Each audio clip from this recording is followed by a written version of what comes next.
Hello friends, welcome to our channel. और आज हम बात करने वाले हैं भारत हेवी इलेक्ट्रिकल्स लिमिटेड के बारे में। 80 के इसने हाई लगाया और 80 के हाई लगाने के बाद ये जो स्टॉक है ये कंटिन्यूसली गिरावट ही यहाँ पे दिखाई दे रहा है। तो हम बात करते हैं सबसे पहले इसके चार्ट एनालिसिस की। ये है इसका डेली चार्ट में यहाँ पे नजर आ रहा है कि इसने 80 के आसपास यहाँ पे हाईज लगाए थे। यहाँ पे हमें एक रेजिस्टेंस लेवल पे थे और वहां से ही कंटिन्यूसली ये नीचे गिरते हुए दिखाई दे रहा है। अब आगे क्या है, तो देखिए चार्ट पैटर्न की अगर हम बात करें तो ये है इसका रेजिस्टेंस ट्रेंड लाइन, जहाँ से कंटिन्यूसली सेलिंग प्रेशर आ रहा है। ये कभी कभी उसके पास भी नहीं जाता, लेकिन जब भी उसके आसपास रेजिस्टेंस के पास जाता है वहां से हमें भारी सेलिंग ही दिखाई देती है। अब सपोर्ट जो है हमारा वो है 55 के आसपास। तो अगर ये जो 55 का जो सपोर्ट है, अगर ये यहाँ से टूटता है तो ये नीचे की तरफ ही इसका ज़्यादा झुकाव दिखाई देगा। अगर हम चार्ट पैटर्न की बात करें तो ये बना रहा है एक डिसेंडिंग ट्रायंगल चार्ट पैटर्न। अगर इसका जो हमारा सपोर्ट ट्रेंड लाइन है ये अगर यहाँ से ब्रेक होता है तो नीचे की तरफ हमें सिर्फ 52 के आसपास भी लोस दिखाई दे सकते हैं, क्योंकि ये जो ट्रायंगल पैटर्न है ये तो अगर इसका डायरेक्शन अपवर्ड तभी हो सकता है जब ये रेजिस्टेंस ब्रेक करे। अगर ये रेजिस्टेंस ब्रेक नहीं करता है तो हमारा सपोर्ट ब्रेक कर देगा, और सपोर्ट अगर ब्रेक करता है तो नीचे की तरफ इसका ज़्यादा झुकाव दिखेगा। और अगर हम चार्ट यहाँ पे अगर देखते हैं तो कंटिन्यूसली यहाँ पे रेड कैंडल से ये बनाते जा रहा है और बहुत बार ये सपोर्ट जो है तोड़ने की कोशिश कर रहा है। तो मोस्टली अगर ये 55 के जो तो अगर ये 55 के जो लेवल्स है अगर ये ब्रेक करता है तो उसके बाद हमें 52 का लेवल भी यहाँ पे दिखाई दे सकता है। तो ध्यान दीजिए लेवल पे, क्योंकि अगर उसके बाद 52 का यहाँ पे एक सपोर्ट है, ये सपोर्ट भी अगर टूट गया तो नेक्स्ट जो सपोर्ट है वो है हमारा 44 के आसपास।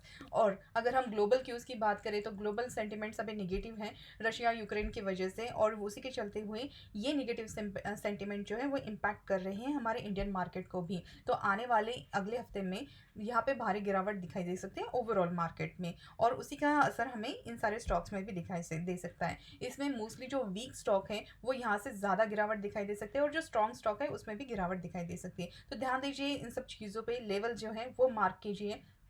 अब हमें देखना है कि लॉन्ग टर्म के हिसाब से, तो लॉन्ग टर्म के हिसाब से जिन्होंने यहाँ पे निवेश किया है तो देखिए अगर आपका लंबा नज़रिया है तो यहाँ पे बहुत सारी पॉजिटिव चीज़ें भी हैं भेल में। तो सबसे पहले हम बात करते हैं इसका रिजल्ट का।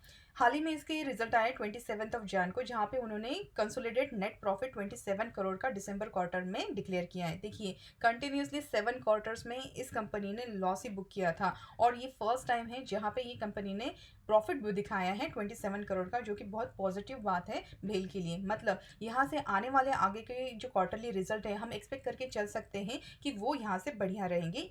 ये एक टर्न अराउंड रहेगा भेल के लिए। उसी के साथ अगर हम यहाँ पे बात करें तो भेल जो कंपनी है ये बहुत सारे ईवी सोलर स्टेशन में भी इन्वॉल्व है। जिस तरीके से क्रूड प्राइसेस यहाँ पे बढ़ रहे हैं तो इंडिया जो है पेट्रोल का यहाँ पे कम इस्तेमाल करते हुए इलेक्ट्रिक चार्जर स्टेशन और उसी पे चलने वाले इलेक्ट्रिक व्हीकल का यहाँ से आगे मैन्युफैक्चरिंग करने वाला है, और भेल जो है वो उसमें पार्टिसिपेट कर रहा है चार्जिंग स्टेशन जो है वो बना के।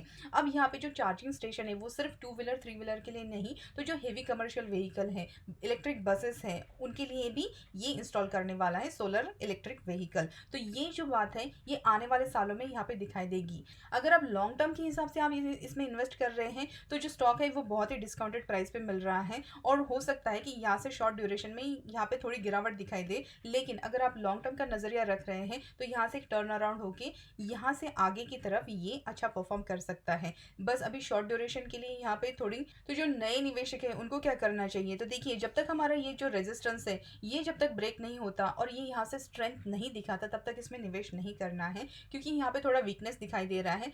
जब ये स्टॉक यहाँ पे जो 60 के लेवल है ये अगर ब्रेक करता है और यहाँ पे सस्टेन करता है तो उसके बाद ही यहाँ पे एक अप ट्रेंड आ सकता है, जिसमें हमारा फर्स्ट जो टारगेट है वो रहेगा 64 का, और अगर ये 64 भी यहाँ पे सस्टेन करता है तो उसके बाद हम 66 का लेवल देख सकते हैं। लेकिन अभी जिस तरीके से यहाँ पे सेंटिमेंट चल रहा है यहाँ पे बहुत ज़्यादा वीकनेस दिखाई दे रही है, और अगर ये जो हमारा सपोर्ट है ये टूटता है तो हमें 52 के लेवल्स भी यहाँ पे दिखाई दे सकते हैं। तो आई होप आपको ये वीडियो अच्छा लगा होगा। अगर ये वीडियो पसंद आया तो हमारे चैनल को सब्सक्राइब करके बेल आइकन दबाना मत भूलिएगा, और मिलते हैं हमारे अगले वीडियो में। Thank you so much.